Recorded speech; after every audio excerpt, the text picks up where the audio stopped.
नमस्कार मंडळी. स्वामी ज्योतिषमध्ये मी सौ जयश्री रत्नदीप पत्रे स्वामी तुमचं मनपूर्वक स्वागत करते.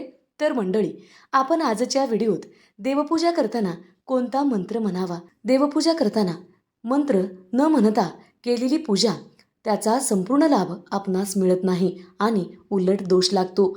म्हणून देवपूजा करताना कोणता मंत्र म्हणावा व कोणत्या चुका करू नये याविषयीची सविस्तर माहिती आपण या व्हिडिओत पाहणार आहोत. तर मंडळी, शास्त्रानुसार मंत्र हे पूजेचे प्राण मानले जातात. ज्याप्रमाणे शरीरामध्ये प्राण नसल्यास त्याला महत्त्व राहत नाही, त्याप्रमाणे मंत्राशिवाय केलेली पूजा केवळ एक विधी किंवा औपचारिक ठरत असते. मंत्राच्या विशिष्ट उच्चारामुळे आणि लयामुळे पूजेला ऊर्जा प्राप्त होते, जी मंत्र न म्हटल्यामुळे मिळणे कठीण होते. मंत्र उच्चारताना आपले लक्ष आपोआप त्या शब्दावर आणि देवावर केंद्रित होते. जर आपण मंत्र म्हटले नाहीत तर मन लवकर विचलित होते आणि पूजेदरम्यान इतर गोष्टीचे किंवा संसारातील विचार डोक्यात येऊ लागतात. यामुळे पूजेतून मिळणारे आत्मिक समाधान आणि मानसिक शांती मिळत नाही. जेव्हा आपण मंत्र म्हणतो तेव्हा घरातील वातावरण चैतन्यमय आणि सकारात्मक बनते. मंत्राशिवाय पूजा केल्यास केवळ विधी पार पाडता येतो, पण अपेक्षित ती दैवी सकारात्मक ऊर्जा आणि स्पंदने वातावरणात निर्माण होत नाहीत. मंत्र म्हणजे ईश्वराशी संवाद साधण्याचे एक माध्यम आणि साद घालण्याची एक पद्धत आहे. मंत्राशिवाय केवळ भौतिक वस्तू वाहून केलेली पूजा देव मान्य करत नाही, ज्यामुळे ईश्वराशी एकरूप झाल्याची किंवा भक्तीची अनुभूती मिळत नाही. जरी मंत्र माहीत नसेल किंवा संस्कृत उच्चार अवघड वाटत असतील तरीही पूर्ण श्रद्धा, शुद्ध मन आणि प्रेमाने देवाला साद घातली तरी ईश्वर ती पूजा स्वीकारतो. परंतु विधी आणि नियमानुसार शास्त्रशुद्ध पूजा करताना मंत्रांना विशेष महत्त्व दिले गेले आहे. पूजा करताना मंत्र म्हणण्याचे महत्त्व अत्यंत मोठे आणि आध्यात्मिक, मानसिक तसेच वैज्ञानिकदृष्ट्या महत्त्वपूर्ण मानले जाते. मंत्र म्हणजे केवळ काही शब्द नसून तो एक शक्तिशाली ध्वनी कंपनाचा स्तोत्र आहे. पूजा करताना मंत्र म्हणण्याचे महत्त्व जाणून घेऊया. पूजा करताना केवळ आपण मंत्र म्हणतो तेव्हा आपले लक्ष इतर गोष्टीवरून हटून पूर्णपणे देवावर आणि पूजेवर केंद्रित होते. मनातील अनावश्यक विचार थांबतात आणि एक प्रकारची मानसिक शांती व स्थिरता अनुभवास मिळते. संस्कृतमधील मंत्र हे विशिष्ट लयीत आणि छंदाबद्ध रचलेले असतात. तेव्हा आपण उच्च आवाजात आणि मनातल्या मनात मंत्र म्हणतो तेव्हा निर्माण होणाऱ्या ध्वनी लहरीमुळे देवाऱ्याच्या आणि आजूबाजूच्या परिसरात प्रचंड प्रमाणात सकारात्मक ऊर्जा निर्माण होते. त्यामुळे घरातील नकारात्मक ऊर्जा नष्ट होण्यास मदत होते. मंत्रोच्चार करताना आपण ज्या प्रकारे श्वास घेतो आणि सोडतो त्याचा थेट परिणाम आपल्या चेतासंस्थेवर म्हणजे नर्वस सिस्टीम आणि मेंदूवर होत असतो. नियमित मंत्रोच्चारामुळे ताणतणाव कमी होतो आणि रक्तदाब नियंत्रित राहण्यास मदत होते आणि मन प्रसन्न राहते.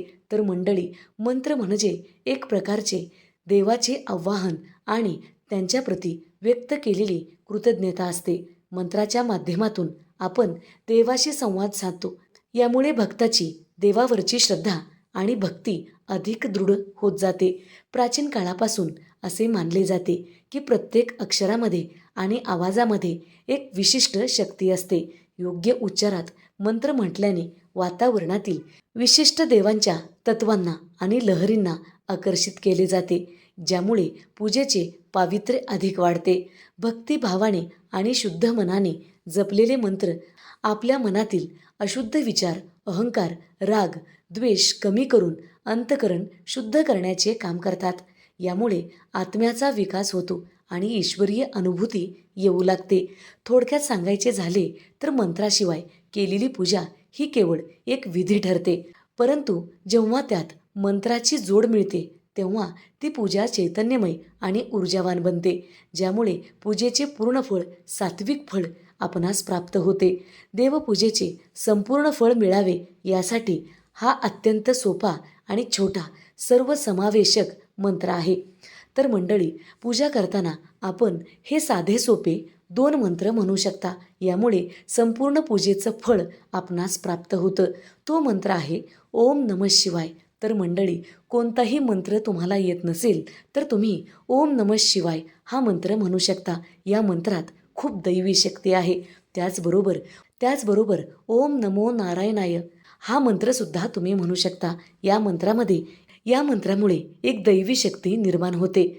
जर तुम्हाला सर्व देवांच्या पूजेचे एकत्रित फळ हवे असेल तर पूजा करताना हा छोटासा श्लोक म्हणावा, ज्यामुळे संपूर्ण पूजेचे आणि संपूर्ण देवी देवतांची ऊर्जा तुम्हाला प्राप्त होईल आणि पूजेचं फळसुद्धा प्राप्त होईल. कायेन वाचा मानसेंद्रियर्वा बुद्ध्यात्मना वा प्रकृती स्वभावात करोमि यज्ञत सकलस परस्मे नारायणाती समर्पयामी. या मंत्राचा अर्थ आहे, माझ्या हातून शरीराने, वाणीने, मनाने आणि बुद्धीने जी काही पूजा आणि कर्म घडलेले आहे ते मी सर्व भगवान नारायणाला, ईश्वराला समर्पित करीत आहे. हा मंत्र म्हटल्याने अपूर्ण पूजेचे सुद्धा पूर्ण फळ प्राप्त होते. तर मंडळी, तुम्हाला कोणता मंत्र म्हणता येत नसेल तर ओम नमः शिवाय किंवा ओम नारायणाय नमः किंवा ओम भगवते रुद्राय किंवा ओम भगवते वासुदेवाय नमः हा मंत्र तुम्ही म्हणू शकता. तर मंडळी, पूजा करताना आपणास काही चुका करायच्या नाहीत. पूजा करताना कधीच कोणाशी बोलू नये, कोणाशी गप्पा मारू नये. पूजा करताना एकाग्र मनाने, एकचित्ताने पूजा करावी. पूजा करताना बोलल्यामुळे पूजेचे संपूर्ण फळ प्राप्त होत नाही. तुम्ही कितीही मनोभावी पूजा करा, पण त्या पूजेचा कोणताही लाभ आपणास मिळत नाही. म्हणून पूजा करताना मौन पूजा केली पाहिजे. मनाची एकाग्रता आणि स्थिरता पूजा करताना अनावश्यक बोलणे टाळणे महत्त्वाचे आहे. संपूर्ण लक्ष देवावर, मंत्रावर केंद्रित केल्याने मन अतिशय शांत होते.